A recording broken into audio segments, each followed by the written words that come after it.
சிவாய நம் அனைவருக்கும் அன்பான வணக்கம். எல்லோரும் நலமாக இருக்கணும். சித்தர்கள் நிறைய விஷயங்கள் நமக்கு சொல்லியிருக்காங்க.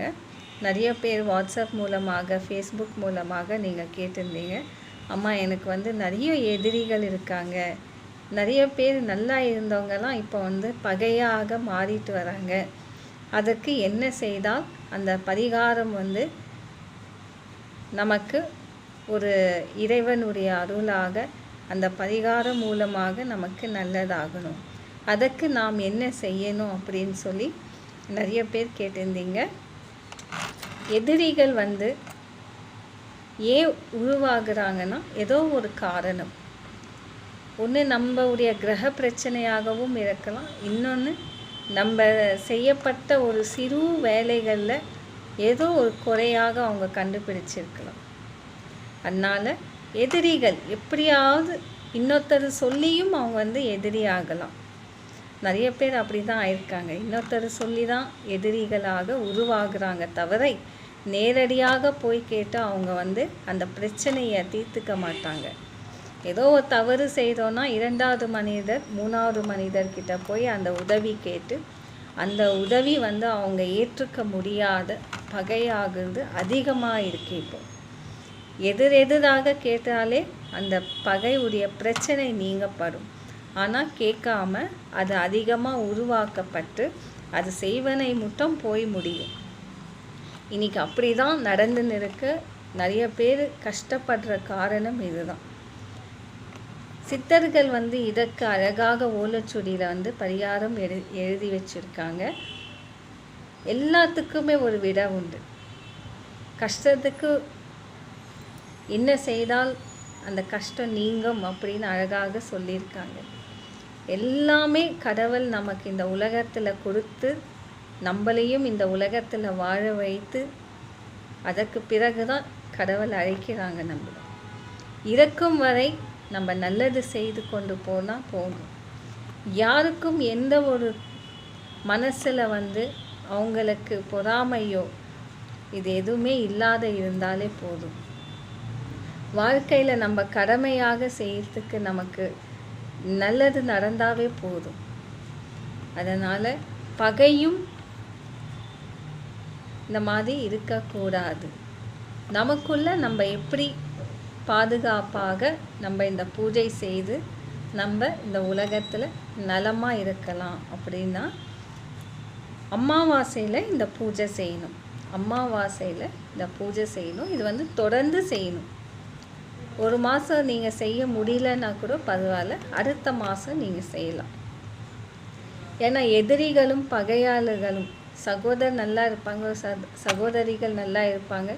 திடீர்னு பார்த்தீங்கன்னா அந்த பகை உருவாகிடும், பேச மாட்டாங்க. அதே போல் பந்தங்கள் நல்ல வீட்டுக்கு வந்துன்னு போயின்னு இருப்பாங்க, திடீர்னு பார்த்தா அவங்க வராமல் போயிடுவாங்க. யாரோ ஏதோ ஒன்று சொல்லுறதால இவங்க தான் அந்த மாதிரி நடந்துக்கினாங்க அப்படின்னு அவங்க மனசுலேயே தெரிஞ்சுக்கின்னு பகையாயிடுறாங்க. இப்போ இந்த பூஜை செய்தால் அவங்களுக்கு ஆபத்து வரோமானா கண்டிப்பாக வராது. உங்களுக்கு யாரும் எதிரியாக மாட்டாங்க, உங்களுக்கு யாரும் பகையாக மாட்டாங்க. இந்த பூஜை செய்தால் அவங்களுக்கும் பிரச்சனை இல்லை, உங்களுக்கும் தொந்தரவு இல்லை. அழகாக சித்தர் அதையும் சொல்லியிருக்காங்க. நாம் நமக்காக செய்து கொண்டு பாதுகாப்ப இருந்தாலே நமக்கு எந்த ஒரு கெட்ட சக்தியும் நம்மளை அண்டாது. அதற்கு தான் 7 சக்கரங்கள் நமக்குள்ளே கொடுத்துருக்காங்க. அந்த 7 சக்கரத்தையும் நம்ம அழகாக பயன்படுத்தணும். எப்படி பயன்படுத்தணும்? தியானம் மூலமாக, மந்திரம் மூலமாக, சுவாமியுடைய பூஜைகள் முறையாக நம்ம செய்து அவங்களுடைய அருள் பெற்று நம்ம பாவ மன்னிப்பு நம்ம குருவிடம் கேட்டு நம்ம கர்ம தோஷங்கள் நீங்கிறதுக்கு பரிகாரம் செய்து இதெல்லாம் செய்து கொண்டு வந்தாலே போதும். நம்மளை எந்த கெட்ட சக்தியும் அண்டாது. வேதத்தில் சொல்லியிருக்காங்க, திருஷ்ட அனுக்ஷேத்திரவே வசிய மூலாதார சக்கர வினோதனம் ஆ சக்கர வைபோகவே சதா திருஷ்ட ஹரி நரிநாசனாக சத்தையும் சத்தியவாக்கியம் பிரதக்ஷேத்திரவே மகாதேவ பிரதயாகனம் தேவத்த சகலாதனம் தக்ஷண தரிசனம் புண்ணிய தேவாய பவதீதாய நமஸ்தனம். கடவுள் ஒரு புனிதமான ஒரு மனிதர்கிட்ட, சுத்தமான ஒரு மனிதரிடம் உள்ளத்தில் யார் இறைவனை நினைத்து கொண்டிருக்கிறார்களோ அவங்களுக்கு இறைவன் கண்டிப்பாக அருள் புரிவாங்க. சில பேர் எவ்வளோ கஷ்டம் இருந்தாலும் அவங்க அந்த தீபம் ஏற்றிட்டு மந்திரம் பூஜைகள் விட மாட்டாங்க. அவங்களுக்கு எந்த தொந்தரவும் வராது, ஏதோ ஒரு வழியில் காப்பாற்றிட்டு போயிட்டே இருப்பாங்க. நம்ம யாரையும் எதிரியாகவும் பகையாகவும் நினைக்கக்கூடாது, அதுதான் முதல். அதற்கு பிறகு நமக்குள்ளே அப்படி இருந்தால் நம்ம மனசு ஆத்மா நிம்மதி இருக்காது. அதனால் நமக்கு யாரும் பகை இல்லை, நமக்கு யாரும் எதிரிகள் இல்லை. நாம் இறைவன் அருளால் இருக்கிறோம். தினமும் ஒரு நிமிஷம் நம்ம நினைக்கணும்.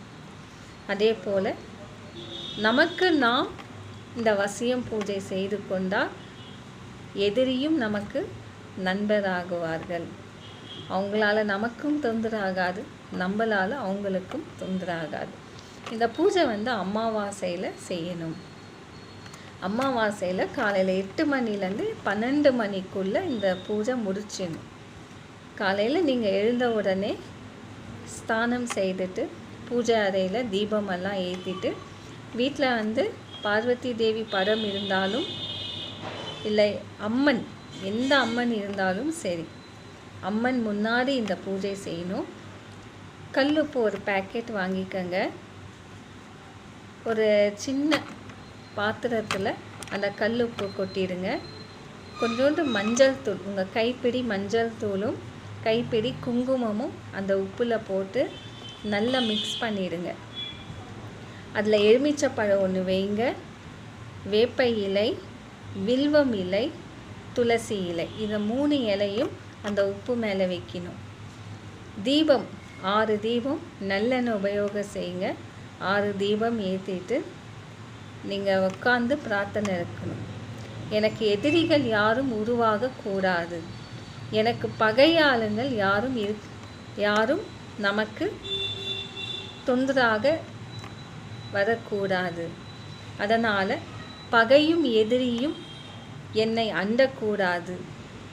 எனக்கு இந்த வசியம் பூஜை எனக்கு துணையாக இருக்கணும். அம்பாளுடைய பிரார்த்தனை, அம்பாளுடைய அனுகிரகம், அம்பாளுடைய தரிசனம் என்னுடைய பிரார்த்தனையை நிறைவேற வேண்டும் அப்படின்னு சொல்லி பிரார்த்தனை இருந்து லலிதா சரசநாமம் உங்கள் எல்லாருக்குமே தெரியும். ஐகிரி நந்தினி பாட்டு, அது முழுசாக நீங்கள் கேளுங்க.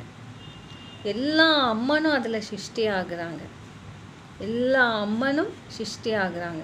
முடிஞ்சால் படிங்க லலிதா சரசநாமம். அது ரொம்ப வசியமான ஒரு அந்த நமக்குள்ளே இருக்கிற அந்த சக்கரங்கள் எழும்பக்கூடிய சக்தி அந்த ஸ்லோகத்தில் உண்டு. அந்த லலிதா சரசநாமம் நீங்கள் ஆடியோ போட்டு கூட அதை கேளுங்க. அந்த பூஜை முடிகிற முட்டம், அந்த ஸ்லோகம் முடிகிற முட்டம் நீங்கள் சுவாமி கிட்ட வேண்டுதல் சொல்லிகிட்டே இருக்கணும். எனக்கு யாரும் எதிரியாகக்கூடாது, எனக்கு யாரும் பகையாக இருக்கக்கூடாது பிரார்த்தனை இருக்கு. அது பிரார்த்தனை இருந்து என்ன செய்யணும், தண்ணியில் போய் அதை விடணும். அது ஓடுற தண்ணியாக இருக்கட்டும், கிணறாக இருக்கட்டும், ஒரு சின்ன குளமாக இருக்கட்டும், அந்த இடத்துல நீங்கள் என்ன செய்யணும், அந்த பாத்திரத்தோடு எடுத்துன்னு போய் அந்த உப்பு எல்லாமே அதில் கொட்டிட்டு அந்த பாத்திரம் நீங்கள் எடுத்துன்னு வந்துடலாம். திரும்பி பார்க்காம வந்துடணும். வந்துட்டு வீட்டில் அந்த பாத்திரத்தை நல்லா கழுவி வச்சிடுங்க. நீங்கள் முகம் கை காலெல்லாம் கழுவிட்டு அம்மனுக்கு கற்பூரம் ஏற்றி நிவர்த்தி செய்யுங்க. இந்த மாதிரி செய்தாலே போதும். மாதம் அமாவாசைக்கு செய்யணும். இல்லை ஒரு மாதம் செய்தும் இன்னொரு மாதம் என்னால் செய்ய முடியலன்னா கூட அதுக்கு அடுத்த மாதம் நீங்கள் செய்யுங்க. இந்த மாதிரி தொடர்ந்து செய்தாலே போதும். பந்தங்கள் பகையாக இருக்க மாட்டாங்க. அதே போல் சகோதரர்கள் சகோதரிகள் எல்லாம் பகையாக இருக்க மாட்டாங்க. எல்லோரும் அன்பாக இருப்பாங்க. சில பேர் அந்த முகம் பார்த்தாவே பிடிக்காத போயிடுவாங்க. எனக்கு அவங்கள பார்த்தாவே பிடிக்காதுன்னுவாங்க. அவங்க கூட இந்த பூஜை செய்தால் போதும். உண்மையாக இருக்கணும். நீங்கள் செய்யக்கூடிய பூஜைகள் வந்து உங்களுக்கு நிச்சயமாக எதிரிகள் இருந்தால் நீங்கள் இது செய்யுங்க. ஏன்னா பல பேருக்கு எதிரிகள் இருக்காங்க, அதனால் நிறைய கஷ்டங்களும் அனுபவிச்சிருக்காங்க. தவறு செய்தால் யாரும் எதிரில் போய் கேட்க மாட்டாங்க. ஒரு 3வது மனுஷர்கிட்ட போய் சொல்லி அதற்கு பிறகு அவங்க வந்து அந்த பிரச்சனையை தீர்த்து வைப்பாங்க. அதனால் நிறைய பேர் மீண்டும் அவங்க ஒன்றாக இருக்காமல் அந்த பகையை அதிகமாக உருவாக்கி கொள்ளுவாங்க. அதனால் தவறு செய்தால் எதிரில் கேளுங்க. அதை விட்டுட்டு பின்னால் வந்து மெசேஜ் அனுப்புறது இந்த மாதிரியெல்லாம் இருந்தால் அது மிக தவறு. தவறு செய்தால் நீ தவறு செஞ்சுருக்க, எனக்கு இது பிடிக்கலை, நீங்கள் வந்து எதற்காக இந்த மாதிரி செஞ்சீங்கன்னு எதிரில் கேளுங்க. அந்த விஷயம் புரிஞ்சிருது. அதை வளர்ச்சி கொண்டு போனால் பகைகள் அதிகமாகும், விரதங்களை ஒன்றுமே நடக்காது. எது கஷ்டங்கள், ஏன்னா அவங்க அந்த உடைய பகையை நினச்சி எது நம்ம கஷ்டம் வந்தாலும் அவங்க எதனா செஞ்சிட்டாங்களா, அவங்க எதனா பண்ணிட்டாங்களா, அந்த மாதிரி மனசில் நினச்சிட்டு போய் அவங்களுக்கு செய்வன செய்யுது. இந்த மாதிரி நடக்குது இந்த உலகத்தில், இன்னும் நடந்துன்னு தான் இருக்குது அந்த மாதிரி. அதனால் தவறு நடந்தால் உங்கள் பந்தமாக இருக்கட்டும், சகோதரர்களாக இருக்கட்டும், நீங்கள் நேரடியாக கேட்டு தெரிஞ்சுக்கிறது தப்பு இல்லை. இந்த மாதிரி பகையும் எதிரிகள் உருவாகக்கூடாது. நிறைய பேருக்கு அந்த மாதிரி ஆகி பிரச்சனைகள் அதிகமாக இருக்குது. என் ஃபேஸ்புக்கிலேயே தட்டி கேட்டதால, இது தவறுன்னு சொல்லுந்தால மெசேஜ்லேயே போடுறாங்க, இந்த அம்மா வந்து ஆன்மீகத்தில் இல்லை அப்படின்னு. உண்மையை கேட்டதால் அவங்க வந்து அந்த மாதிரி செய்கிறது தவறான விஷயம். எது இருந்தாலும் நேரடியாக கேட்டு அதற்கு விடை பெறுவது ரொம்ப நல்லது. நிறைய பேருக்கு அந்த மாதிரி பிரச்சனைகள் ஆகிட்டு இன்றைக்கி எவ்வளோ பேர் வந்து தொந்தரவில் இருக்காங்க. அதனால் இந்த பரிகாரம் செய்தால் கண்டிப்பாக உங்களுக்கு நலமாக நிம்மதியாக உங்கள் வேலையை நீங்கள் பார்த்துட்டு போய் நிற்கலாம். யாரும் எந்த தொந்தரவும் செய்ய மாட்டாங்க. இதை செய்து பாருங்கள். ஏதாச்சும் சந்தேகம் இருந்தால் எனக்கு வாட்ஸ்அப் அனுப்புங்க. என்னுடைய நம்பர் 9986703648. உங்களுக்கு இதில் ஏதாச்சும் சந்தேகம் இருந்தால் நீங்கள் கேட்டு தெரிஞ்சுக்கங்க. சிவாயே நம.